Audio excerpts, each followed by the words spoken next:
I'm canceling my Copilot Pro license, but I don't think you should. And to tell you why, well, let's ask Copilot. I'm here on Copilot in Word, and I'm going to ask it to draft me a video script for a video titled Why I'm Canceling Copilot Pro, but You Shouldn't.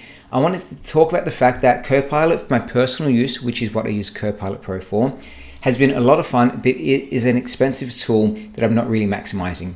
However, I do use Copilot 365 at work, and it is an amazing tool that is way more beneficial for a work context and not so much for the personal use.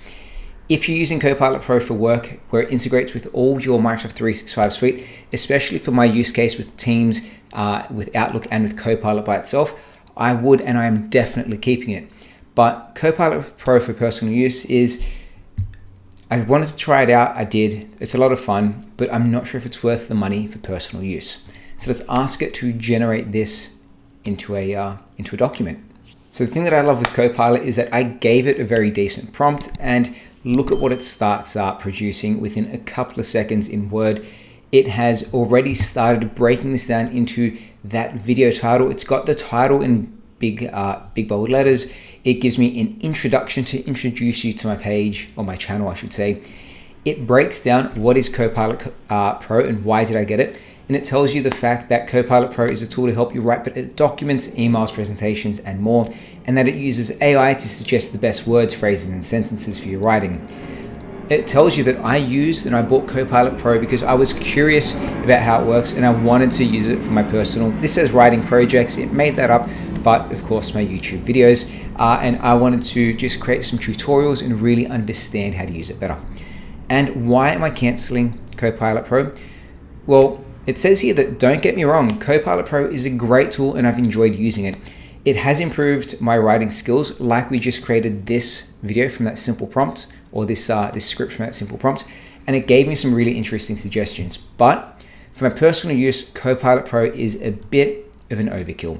With that being said, it is quite a bit of money. It is $30 per month. That on top of everything else, when I use it a little bit with my personal use, it's just quite a lot of money to spend because I'm not using it for business use. But of course, why should you keep your Copilot Pro or your Copilot subscription?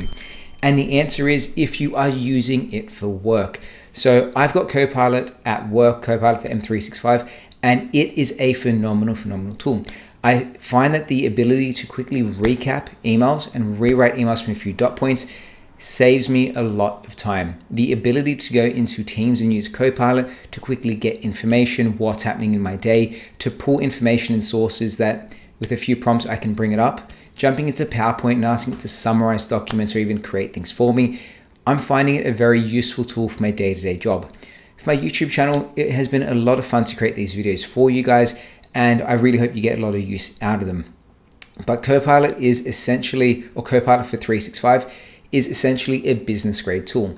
And yes, if I had all the money in the world and I was just going to keep paying for it, I would keep using Copilot for my personal use.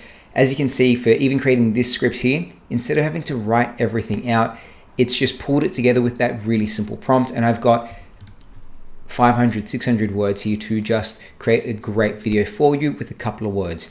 But if I'm doing this once or twice a week, and a lot of my videos are tutorials, I'm not maximizing the use of Copilot. In my Outlook for personal use, yes, it can summarize some emails, but I don't have long email threads in my personal inbox, but I do for work. When I am using it for work, I see massive value. And the crazy thing is Copilot has been around in 365 only for a couple of months for most users.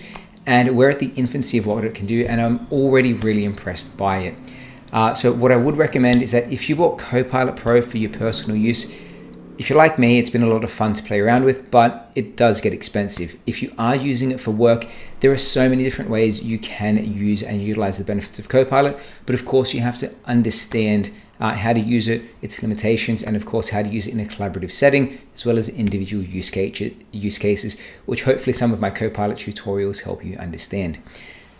So as you can see, I'm canceling Copilot Pro because I'm paying for it every single month. $30 per month is a bit expensive, but at work, I see it as an amazing tool, and we are keeping it there. I do hope you guys like this video and my reasoning behind it. Let me know your thoughts in the comment section down below. And of course, if you want to supercharge raise your computer, hit that subscribe button as well. Thanks for watching, and we'll see you next time. by. And one last tip just before we go, I'm going to keep this. You can see just another quick tip for you with Copilot. It has made this great little summary for me, but I'm going to right click, highlight everything, select on Copilot. I'm going to ask this to visualize as a table. One of my favorite features with Copilot is grabbing a whole bunch of information, asking it to visualize or summarize. And what you see here is that instead of having to read through this entire page that it's just written, it's going to give us a table where it dots out those dot points for us. Thanks for watching. See you next time.